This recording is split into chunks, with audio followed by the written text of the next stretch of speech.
नमस्कार दोस्तों, मैं हूं एडवोकेट तुलसीराम सिंह और आप सभी लोगों का स्वागत है। देखिए, एक सवाल है कि अगर कोई अपराध करता है, कोई क्राइम करता है, आपका पड़ोसी क्राइम करता है, आपका दोस्त क्राइम करता है या कोई क्रिमिनल क्राइम करता है, तो हम क्या कहते हैं, एफआईआर कहां लिखाएं? पुलिस स्टेशन में जाकर एफआईआर लिखाएं। लेकिन एक सवाल है कि अगर पुलिस क्राइम करे तो कहां एफआईआर लिखाएं? बहुत ही इंपॉर्टेंट चीज है, खासतौर पर इस टॉपिक पर कोई बात नहीं करता है। तो इस वीडियो में आप लोगों को यह बताऊंगा कि अगर पुलिस क्राइम करती है तो उसका एफआईआर कैसे लिखा जाएगा, उसकी शिकायत कैसे की जाएगी। तो दोस्तों, अगर आपका भी यही सवाल है तो वीडियो के लास्ट तक बने रहिएगा, क्योंकि यह वीडियो बहुत ही इंफॉर्मेटिव होने वाली है।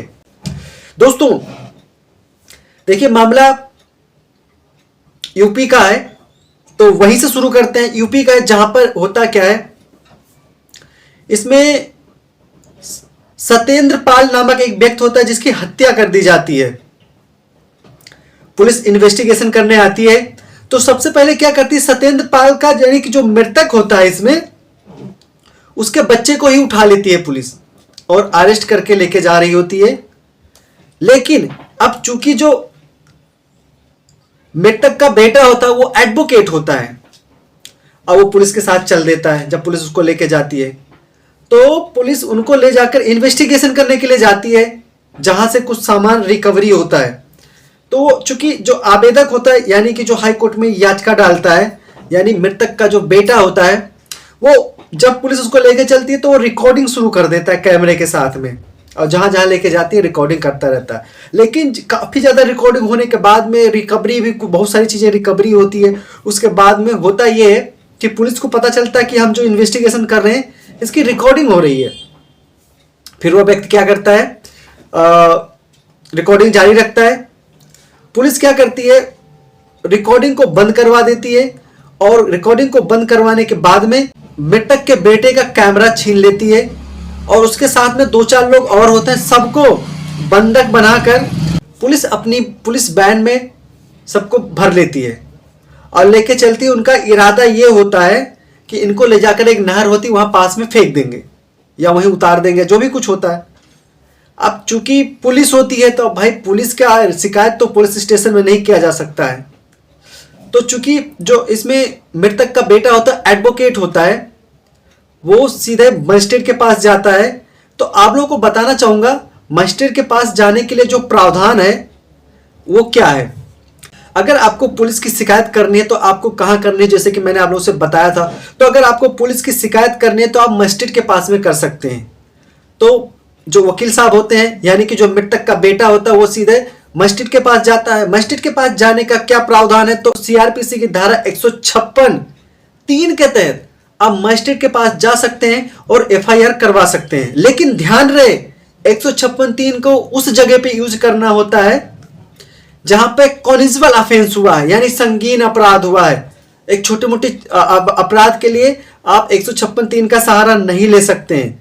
अब चूंकि इसमें जो आरोपी होता है वो पुलिस होती है, तो इसमें होता है क्या है, मजिस्ट्रेट के पास जाते हैं और सारी डिटेल बताया जाता है। वहां पे 156(3) के तहत एप्लीकेशन डाला जाता है। अब चूंकि एक चीज ध्यान रहे, यहां पे एक ट्विस्ट यह है कि जब आप मजिस्ट्रेट के पास जाते हैं 156(3) के तहत आदेश करवाने के लिए, एफआईआर रजिस्टर्ड करवाने के जो आदेश होते हैं करवाने के लिए, तो वहां पे ध्यान देने वाली बात ये होती है, नंबर 1, वो कॉनिजबल ऑफेंस होना चाहिए। अगर कॉनिजबल ऑफेंस नहीं होता है, या कॉनिजबल आप जो एप्लीकेशन डालते हैं उसके तहत जो मामला मैटर होता है, उसमें कहीं से भी अगर मजिस्ट्रेट को लगेगा कि इसमें कॉनिजबल ऑफेंस से दूर दराज तक भी कोई रिश्ता नहीं है, तो मजिस्ट्रेट ना तो एफआईआर करने का तो बिल्कुल ऑर्डर नहीं दे सकता है, बिल्कुल निर्देश नहीं दिया जाएगा मजिस्ट्रेट द्वारा। क्योंकि 156(3) जो होता है वो इस खास तौर पर जहां पे कॉनिजबल ऑफेंस यानी कि जो संगीन अपराध होते हैं ना, वहीं पे यूज किया जाता है। इतनी बात अगर आप लोग समझ गए तो हम आगे बढ़ते हैं। देखिए एक चीज और, 156(3) का अगर हम जजमेंट की बात करते हैं तो देखिए, आप लोगों के साथ मैं 2 ऐसे फेमस जजमेंट के बारे में बात करूंगा जो कि 156(3) के बहुत ही कारगर सिद्ध हुए हैं और बिल्कुल लैंडमार्क जजमेंट है, जो कि सदियों से काफी समय से यूज किया जा रहा है। 2014-15 से उनको यूज किया जा रहा है, खासतौर पर जब पुलिस के द्वारा एफआईआर लिखवाया जाता तो वहां पे, या कोई इन्वेस्टिगेशन करवानी हो, चाहे स्पेशल टीम द्वारा या क्राइम ब्रांच द्वारा या सीबीआई द्वारा, तो इन जजमेंट का सहारा लिया जाता है। थोड़ा सा जानते हैं 156(3) है क्या। देखिए 156(3) में वो जजमेंट कौन, 156(3) तो हम समझ ही गए, वो जजमेंट कौन से हैं जो 156(3) में यूज किए जाते हैं।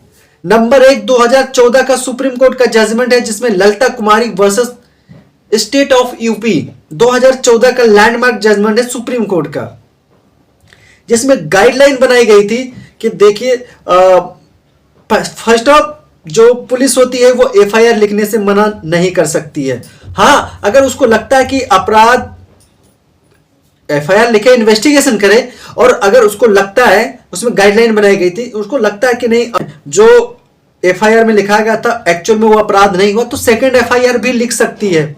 लेकिन एक्चुअली सेकंड एफआईआर को ज्यादा प्रोत्साहन नहीं दिया जाता, क्योंकि सेकंड एफआईआर में क्या होता है, जो प्रावधान बनाया गया था ना इन्वेस्टिगेशन के बाद पता चले कि हाँ एफआईआर मतलब जो क्राइम हुआ वो संगीन क्राइम नहीं, संगीन अपराध नहीं, कॉग्निजेबल ऑफेंस नहीं है, नॉन कॉग्निजेबल ऑफेंस है, तो वहां पे सेकंड एफआईआर लिख सकते हैं। लेकिन उसका मिसयूज बहुत ज्यादा होता है, इसलिए उस पर कोर्ट ज्यादा उस पर फोर्स नहीं करती कि सेकंड एफआईआर लिखने के लिए, क्योंकि जो एक्चुअल चीज होता है बाद में उसको बदल दिया जाता है। कोई क्राइम होता है उसमें बड़े सारे एविडेंस छिपा दिए जाते हैं, तो उसमें उसका मिसयूज होता है। आप टोटल अगर आप समझ लीजिए टोटली, तो उसका मिसयूज होता है। तो उसके मिसयूज को रोकने के लिए जो सेकंड एफआईआर था ना उस पर ज्यादा फोर्स नहीं जाता, लेकिन ऐसा प्रावधान है सीआरपीसी में कि सेकंड एफआईआर लिखा जा सकता है।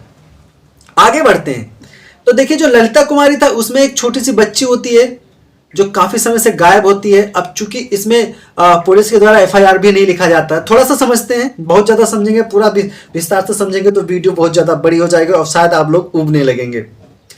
तो जो ललिता कुमारी होती है, एक छोटी सी बच्ची होती है, उसके पिता द्वारा माने सुप्रीम कोर्ट में याचिका डाली जाती है, खासतौर पर इसलिए क्योंकि जो पुलिस होती है वो बिल्कुल ना तो एफआईआर लिखती है, चूंकि बहुत गरीब और निर्धन होते हैं, पुलिस एफआईआर नहीं लिखती और ना ही इन्वेस्टिगेशन करती है, वो काफी समय से लापता होती है बेटी।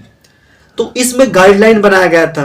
और आपका जो प्रियंका वाला केस है उसमें भी सेम है, 2015 में प्रियंका वाला केस आया था, जजमेंट आया था, उसमें भी माने सुप्रीम कोर्ट द्वारा गाइडलाइन 2015 में आया था, बनाई गई थी 156(3) के तहत एफआईआर लिखने के जो प्रावधान है मजिस्ट्रेट ऑर्डर कर सकता है।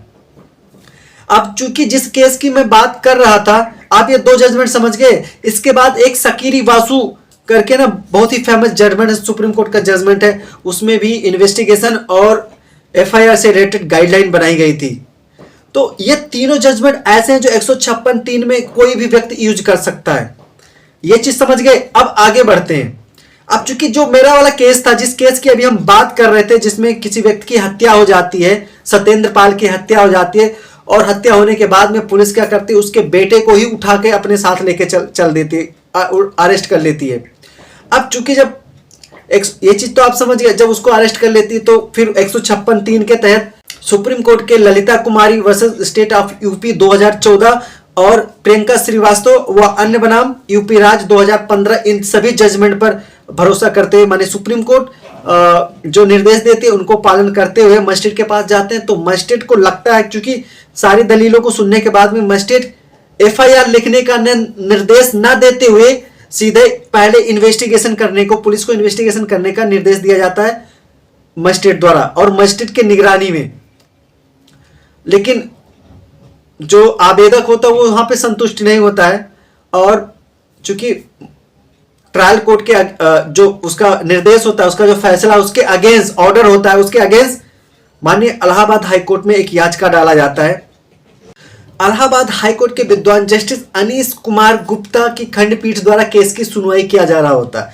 तो जिस पर माननीय इलाहाबाद हाईकोर्ट का कहना होता है कि देखिए मजिस्ट्रेट कोई भी ऑर्डर अगर करता है, कोई आदेश देता है, कोई निर्देश देता है, तो उसके ऑर्डर या निर्देश पर शक नहीं कर सकते हैं, आप सवाल नहीं कर सकते हैं। दूसरी बात यह कहा जाता है कि देखिए जो 156(3) होता है वहां पे मजिस्ट्रेट के विवेक का अधिकार पे डिपेंड करता है। अगर मजिस्ट्रेट को लगता है कि यहाँ पे कॉग्निजेबल ऑफेंस नहीं हुआ है, संगीन अपराध नहीं हुआ है, तो पहले मजिस्ट्रेट इन्वेस्टिगेशन करने का आदेश देगा, निर्देश देगा, बाद में एफआईआर रजिस्टर करने का आदेश देगा।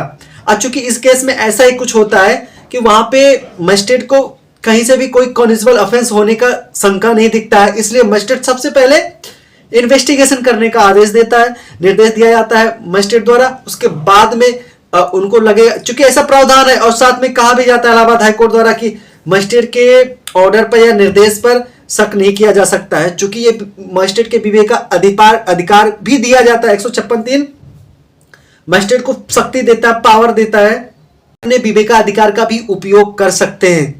तो इसलिए पहले मजिस्ट्रेट इस वाले केस में इन्वेस्टिगेशन करने का आदेश दिया जाता है और जो याचिका होती है उसको तुरंत खारिज कर दिया जाता है। दोस्तों हमेशा याद रहे, यह खास तौर पर उस समय यूज किया जाता है जब कॉनिजबल ऑफेंस होता है, संगीन अपराध होता है। ये छोटे मोटे अपराध के लिए 156(3) के तहत जाना ठीक नहीं होता है। आपको एफआईआर लिखाना है तो आप पुलिस स्टेशन पर एफआईआर नहीं लिखा जाता है तो आप एसपी के पास में एप्लीकेशन डाल सकते हैं, क्या नाम है, एफआईआर रजिस्टर करवाने के लिए। 156(3) में जाने की जरूरत नहीं है, आप एसपी के पास जाइए, वहां पे कंप्लेंट डालिए, आपका एफआईआर जरूर लिखा जाएगा। नहीं लिखा जाता तो बात अलग है, बाद में आप जा सकते हैं 156(3) के तहत। तो दोस्तों वीडियो आपको कैसी लगी? मैं एडवोकेट तुलसीराम सिंह फिर मिलूंगा ऐसे लीगल अपडेट लेकर। और अगर आपको लगता है कि वीडियो वास्तव में दम था तो प्लीज लाइक करना तो बिल्कुल मत भूलिएगा। क्या आपका भी यही सवाल था कि अगर पुलिस कोई अपराध करती है तो उसकी कंप्लेन कहां करते हैं? तो इस वीडियो में आशा करता हूं वो उन सवालों का जवाब मिल गया होगा। आप सीधे क्या करेंगे, मजिस्ट्रेट के पास जाएंगे, 156(3) के तहत आप पुलिस की कंप्लेन भी कर सकते हैं अगर पुलिस एफआईआर नहीं लिखती है।